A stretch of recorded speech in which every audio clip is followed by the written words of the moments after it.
But I'm going to talk today really about the focal aspect of the work I've been doing over the last quarter of a century, which looks at broadly where offenders commit their crimes, and from that develops ideas of relevance to police investigations. But one of the curious things about this work is it did actually have some foothold, some opening up from earlier work I did in market research. So I thought, given that I think one or two of you are involved in market research, that it might be interesting, because it's always a slightly amusing aspect of how I came to be talking to you here, because I was asked to contribute to a police investigation. To earn a crust as an academic, you know, we don't get paid very much. I have over the years done all sorts of market research. And in the 1980s, I was approached by United Biscuits to look at the ideas of new product development around the biscuit market. So I used a procedure that I'd actually developed when I was in a school of architecture, looking at people's experiences of buildings and cities, and used it to get people to make decisions about biscuits, and then produce from that, using a really rather unusual statistical procedure, to represent the biscuit market. And we ended up with this representation. The closer together any two of the biscuits are, the more similar they are in terms of people's judgments about them. I won't go into all the background of this statistic, but it is a sort of conceptual map of the biscuit market. And very simply and very broadly, what we found was that there were those sort of areas that were people enjoyed but were not thought to be very good for you. There was those areas that were actually rather boring but thought to be good for you. And so the idea emerged that if we could develop a product that sat in between those two, it would attract from both of those qualities. And I'm told Hobnobs was born. That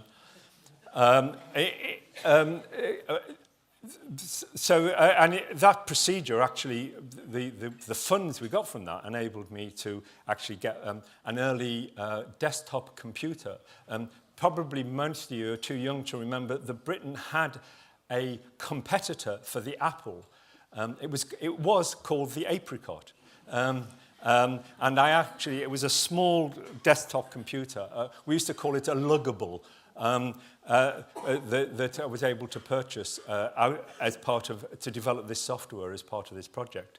And we've been using that procedure ever since. And quite recently, we did some work actually on the chocolate market. I do this with a lot of researchers that typically are young women, postgraduate students, PhD students, typically young women in their early 20s.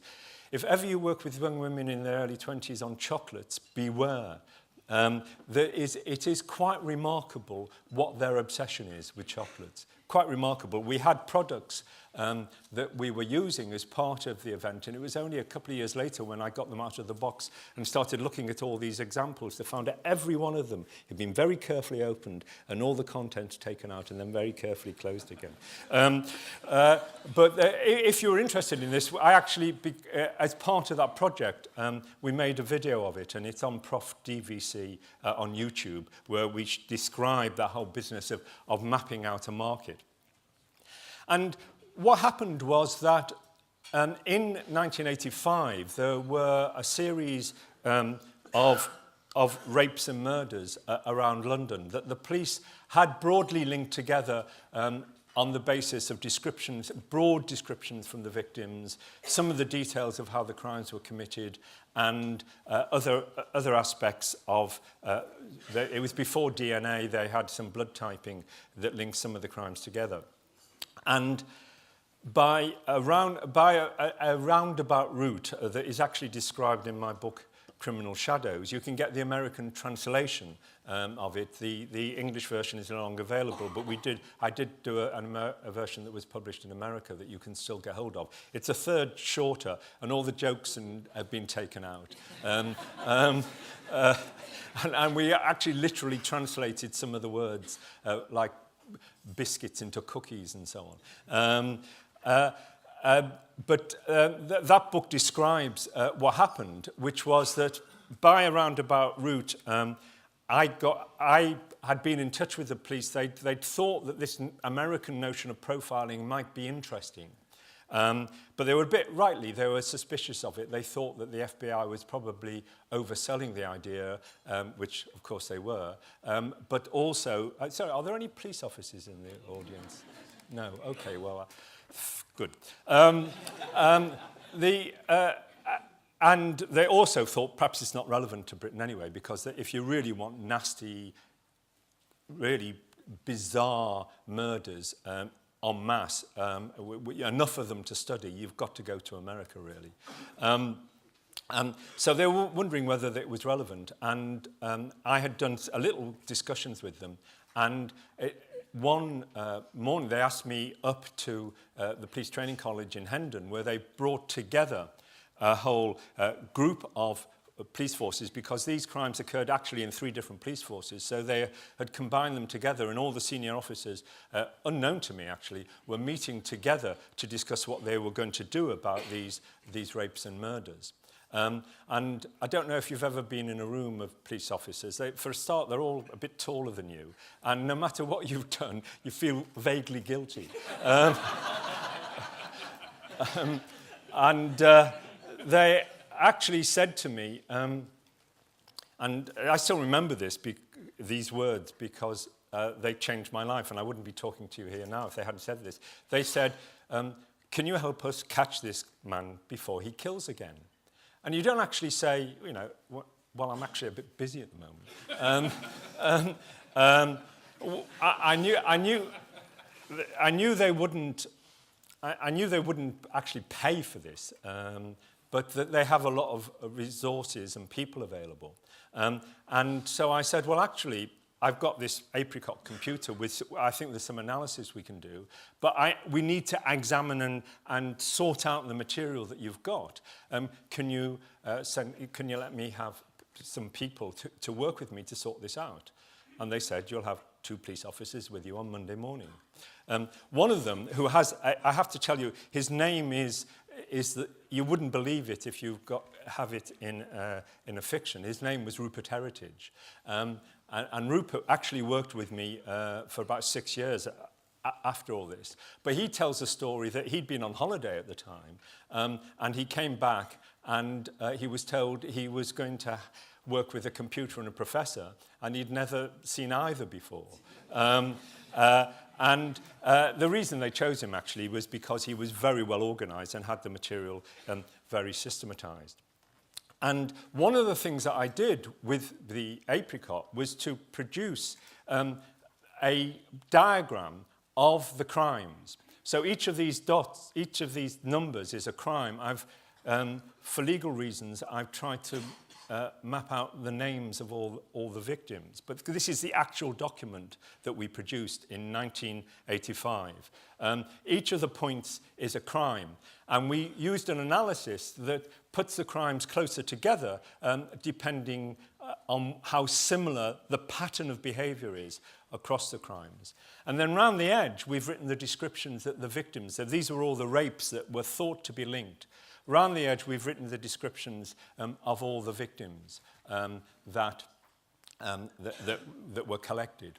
And what the police would normally do would take a victim who they thought the descriptions was very good and very clear, and that was the one they would work with, or a victim was very confident. And we know from a lot of psychological research that the confidence that a witness has doesn't relate in any simple way to how accurate the memory is.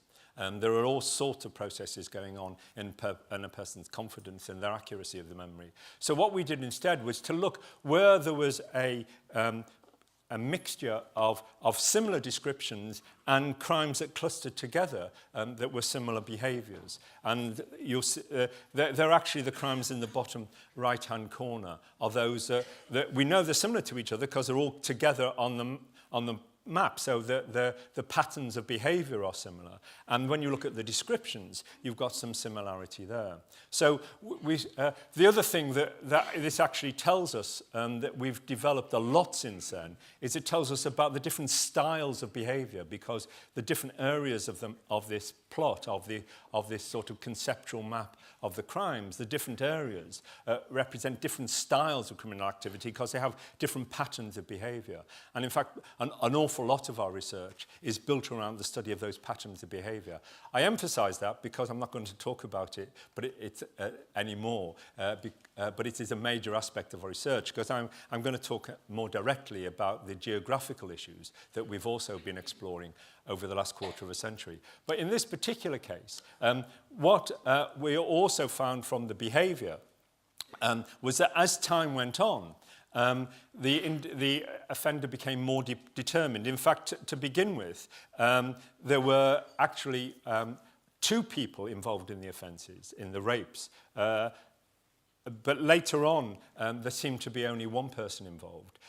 They moved from a weekend, in a sense, almost when the individuals had free time, to the weekday, and they become much more planned, and the whole behaviour described by the victims was much more determined. And in fact, there were murders that were linked into the series of rapes at the end of that. So there was that developmental process.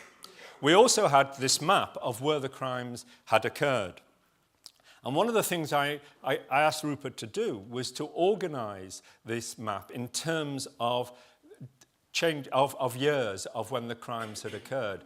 This related to a lot of the earlier work I'd done, as I said, in a school of architecture, looking at how people made sense of cities, how they developed their understanding of places. And we found was that there were these crimes in 1982, there were other crimes in 1984, and there were others in 85, 86. There weren't any crimes that were ever linked in 1983, which was always an interesting issue. And then there were the 3 murders. And what immediately jumped out to me, and I thought was actually fairly obvious to the police, though apparently less so, than I had realised, was that there's a development, and if you look at it, they develop. We saw development in the behaviour, more determined, more planned, and the actual spatial distribution becomes more developed over time. I hope you're enjoying this, by the way. It took me ages to do this in PowerPoint.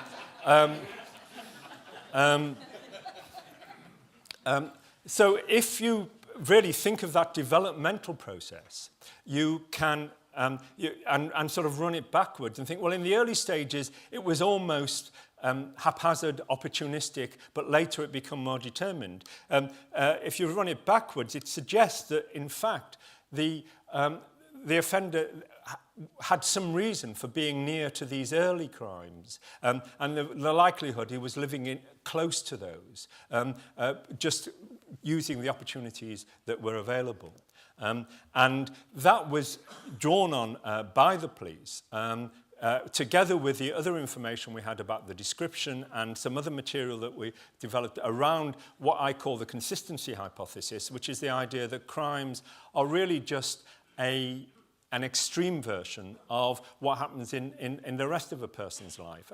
An interesting point, which was relatively novel in those days, that one of the suspects was a person who was known to the police because he had attacked his estranged wife. And that was regarded by many police officers as what they used to call a domestic. You know, this is something to do with that relationship. And the idea that that individual would go on to murder and rape other women was seen as not part of the process. Whereas my central idea, I mean, the one principle of psychology that all of you work with at some point, is that a person's, the best predictor of future behaviour is previous behaviour. It's this consistency in people that we all work with.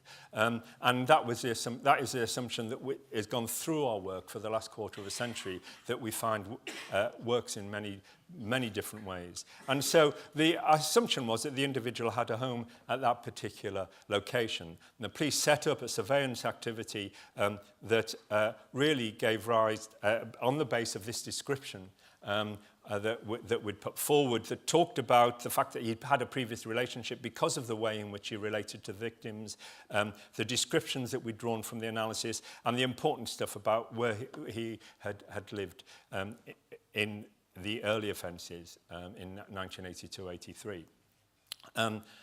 The police the police drew on this to narrow down their search for suspects. They used to say there were about 2,000 potential suspects, and only 2 of them fitted this description. The senior police officer used to say this, actually admitted in private that actually there was only 1 who fitted the description, but he didn't think people would believe him if he said that, which tells you something about police public relations. In fact, it's not really true. There was a half a dozen very serious suspects, and one of them was being dismissed because of this. He was in the system because of this attack on his estranged wife. But this description fitted him very closely. And so, and that was John Duffy, who was, this is what he looked like at the time that he was arrested for the attack on his estranged wife. And this is what he looked like at the time that he was arrested for these crimes. And I always like to point out that the behavioural material is actually giving us a clearer picture than you would have got from victim descriptions. The interesting thing was, I mean, I could spend days talking about this case, but very briefly, he completely claimed amnesia. He had no memory of these cases at all, and therefore it was not possible to get any further information about what was going on. But after he'd been in prison for 14 years, he obviously got a bit bored, and he admitted that actually he'd been working with another man called David Mulcahy, and David Mulcahy had done all the murders. And that was taken to court. But it gave us the possibility of Duffy actually saying in court what had been hypothesized about the underlying process. To begin with, it was areas we knew well, and then we just became caught up in it. You get into a pattern, and it's difficult to stop. So this area of research, you can actually wait a long time to build up substantial evidence of the ideas and models and hypotheses that you start off with. But that, because of the success of that, because the police were very proud to say that they'd brought in a professor and he'd done all this psychology stuff and had helped them solve the crime, and they were at the cutting edge of all this, that then opened the door to allow us to actually do some proper research, to get some data, and to start building proper models, because the original work was done without any access to background material at all. And what it made me realise was that there was a new discipline emerging that really went beyond the idea of offender profiling. The idea, the image that you have of the profiler that comes entirely from fiction and owes 90% of its existence to Conan Doyle and the notion of Sherlock Holmes, is that you have the psychologist coming in and solving the crime for the police. And I was very aware that was nonsense. That doesn't happen, and it's not the way in which you develop a scientific discipline. That actually what you need is a much more systematic scientific approach in which you have clear models and hypotheses of what you're doing that is then tested against the data and developed in a more effective way. And there's a number of reasons why you really got to follow through on the scientific process. The whole notion of profiling that comes from the FBI, I mean, the problems can be illustrated by this simple example. There were 5 murders of females in Alaska, in Fairbanks, Alaska. The FBI profiler said it was a single individual, around 40, not in the armed services. Eventually, they got to a fellow called Bunday, who was married with 2 children, 34-year-old, and an Air Force instructor. And it slowed down the investigation because he was excluded from the system by this process. And they also tried a couple of psychics who were no use either. And the reason I mention that is it just shows this flapping around, trying to find some sort of ideas. And it's not really to criticize what this profiler did, but to point out that we don't know why he got it wrong. We've got no basis for that. We don't learn from that mistake. And the other case that really has to be mentioned is that Rachel Nickell was killed on Wimbledon Common. Most of you probably have heard about this case, but I'll just mention very briefly. She was killed on Wimbledon Common. The police thought that this man, Colin Stagg, was likely to be the culprit. They therefore set up a honey trap where a woman police officer who was called Lizzie James, her pseudonym was Lizzie James, got into touch with Colin Stagg over a Lonely Hearts sort of correspondence and tried to convince him that she would basically sleep with him if he admitted to having killed Rachel Nickell. And that was all guided by a psychologist whose name will not pass my lips, who was operating on some bizarre notion that somehow or other Colin Stagg would admit to it in a few weeks. In fact, he didn't admit to it over 6 months. And the psychologist was prepared to go into court and say that in the correspondence, Stagg had revealed the sort of fantasies that the murderer would have had, which is a complete nonsensical. I mean, everybody who knew in the background what was going on knew this was silly. And in fact, there was a senior police officer who had a doctorate in psychology who wrote a memo saying the judge will be spitting feathers when this comes to court. And that's, in fact, this is the way a judge spits feathers. I'm afraid this behaviour betrays not... This is the behaviour of the undercover police activity, not an excessive, but a substantial attempt to incriminate a suspect by positive and deceptive conduct of the grossest kind. So again, that sort of psychological framework that had no roots in science was so problematic. And in fact, the killer of Rachel Nickell went on a year later to kill another woman in the same way, and that's how they got to him. So in fact, that psychologist who supported that undercover activity, to my mind, is responsible for the death of another person. So, and again, it's just speculation, it's not science. So the importance is of developing systems and frameworks that will contribute to the whole investigative process. And one of the I'm often asked, at which stage in an investigation should a psychologist be brought in? And my answer is before the crime is committed.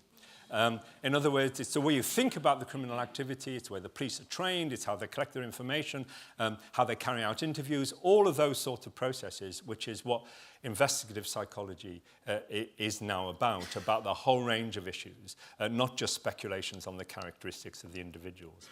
And the one particular area in which this science has developed quite rapidly over the last 20 years is in relation to looking at where crimes occur. As I said, in the Duffy case, that was a very useful piece of information, but that was the starting point. And I have to tell you, we've never seen a pattern of crimes like Duffy, quite like Duffy's, ever since.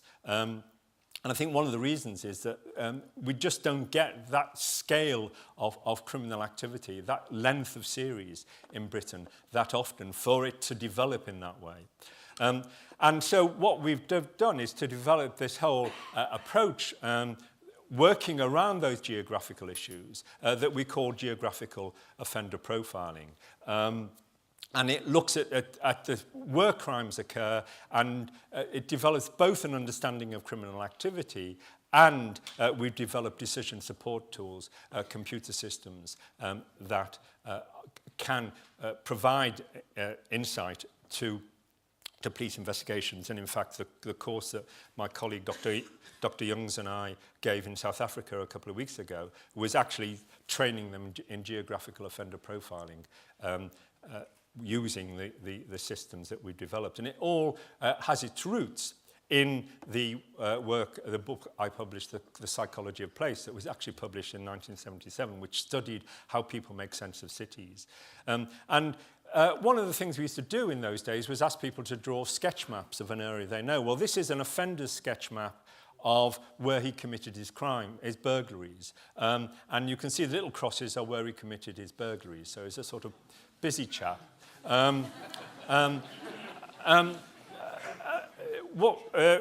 there's a lot that can be said about this that is discussed in Mapping Murder, but if you just look at the comparison of his sketch map with the actual map, there's a lot of distortions that are quite normal when you get people to draw sketch maps. You can see that these lines are parallel, whereas in fact they radiate outwards.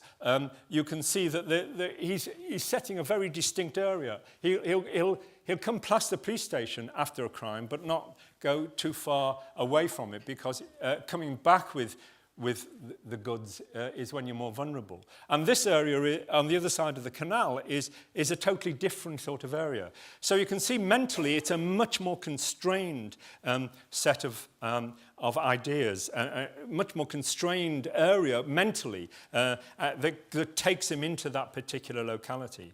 And that's part of the idea of how we built these models. If an individual has a base in a particular location, you can say that there's an area he's familiar with where he's likely to commit his crimes, and that he will go a distance that's convenient and comfortable to him, say to his first crime. But then that area is perhaps dangerous to him because people may recognize him, or they may be more alert, so he has to go somewhere else. And that leads to the development around the base, which is a little bit what Duffy did in those first 3 crimes. And then we gave the name marauders to these individuals that would operate in this way. And the interesting thing about them, of course, is that that's what the police have. So the hypothesis is that the offender is actually living within that area. And much to my surprise, when we first started studying this, we found a remarkably high proportion of offenders do operate in that way. In some samples it's 50%, in other samples it's as much as 75% of offenders operate in that sort of way. Clearly not all offenders do, there are travelling offenders as well, but that gives us a starting point. And from this, we can a number of examples. This was just to show you the range of this. This is murders of people on the streets in a small town in India. These are the locations of the murders and people who were attacked. When you just look at put this sort of circle idea around them, the offender actually lived within that area. But it also has a sort of schematic representation. This was an individual who was making really offensive phone calls around an area, and I realized when the police came to me with this that this guy was a cheapskate because he was only using the local telephone area.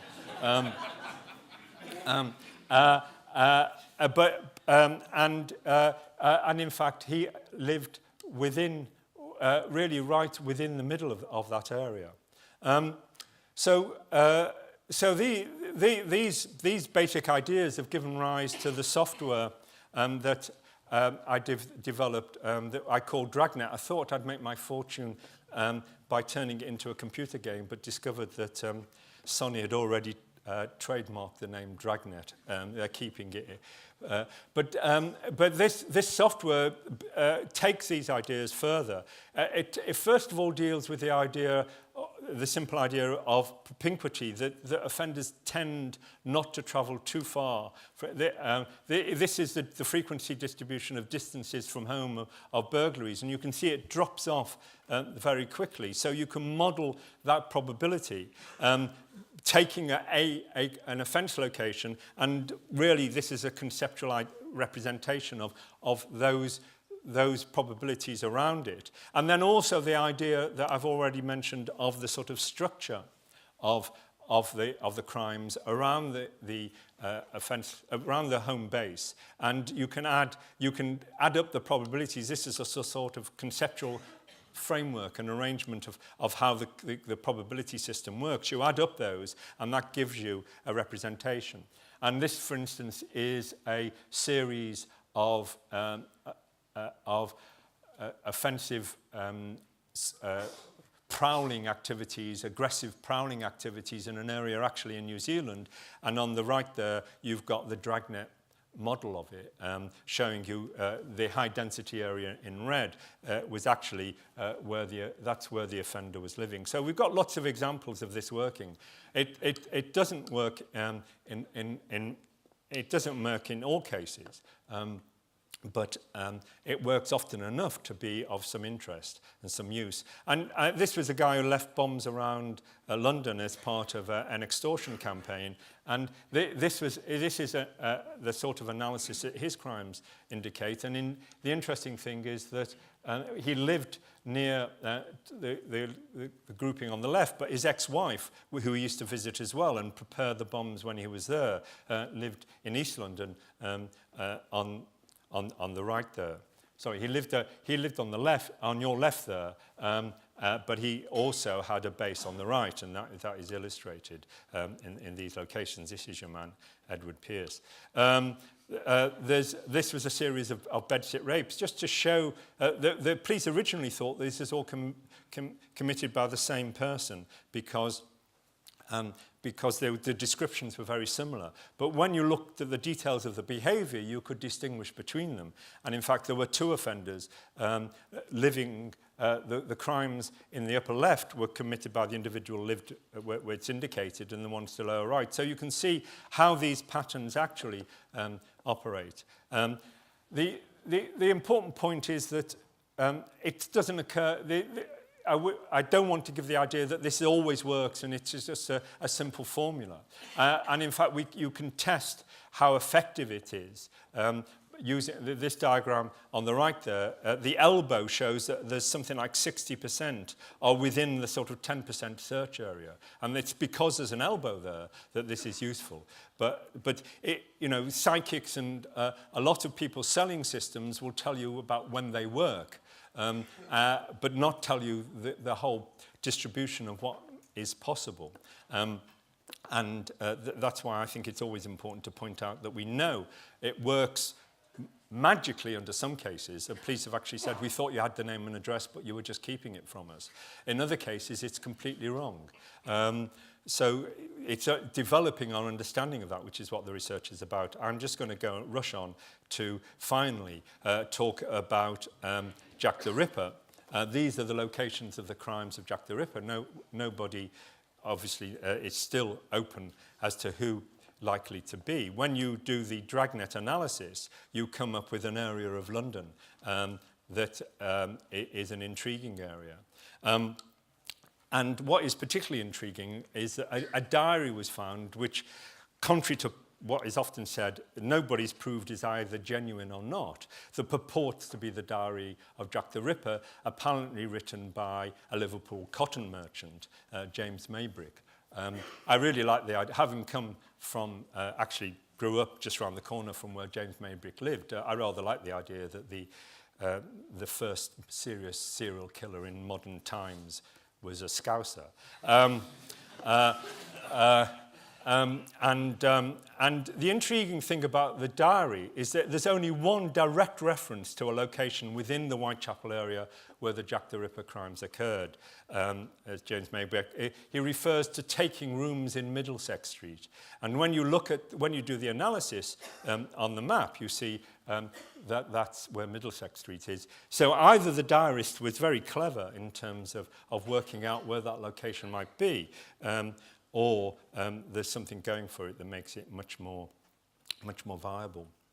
I always like to finish these talks with a story of my very first lecture in the School of Architecture, because it does illustrate for me really graphically what it means to be a psychologist in these sorts of areas. I gave a lecture early on when I was a psychologist in a School of Architecture, and at the end of the lecture, a student came forward towards me very hesitantly, saying, he wouldn't ask me a question with the masses, but he was interested in, he said, can I ask you a question? And I thought, here, I was a young lecturer at the time, but thought, here I can hand on the light of knowledge to the future generation, really support and encourage. I said, yes, of course, what would you like to ask? And he said, where did you buy your jacket? And it's always struck me that actually encapsulates what psychology is about. It's trying to get behind the overt presentation and to see a much more insight into what people are about. Thanks very much.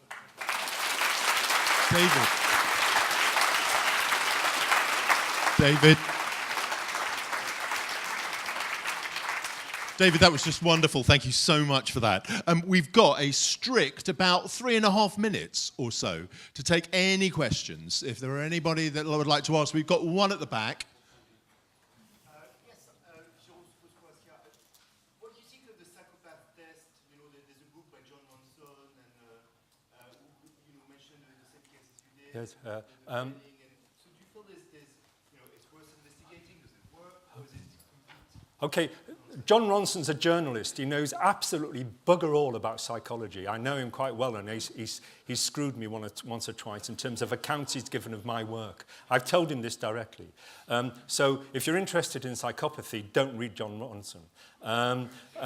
But it is I was brought up in the tradition that the term psychopathy is a completely tautologist, because if you look at what the criteria are of deciding somebody is a psychopath, it's that they lie a lot and that they commit crimes and they have no remorse. And if you look what it predicts that there are people who commit crimes and they've got no remorse and they lie a lot. In other words, it's just a label that describes a pattern of behavior.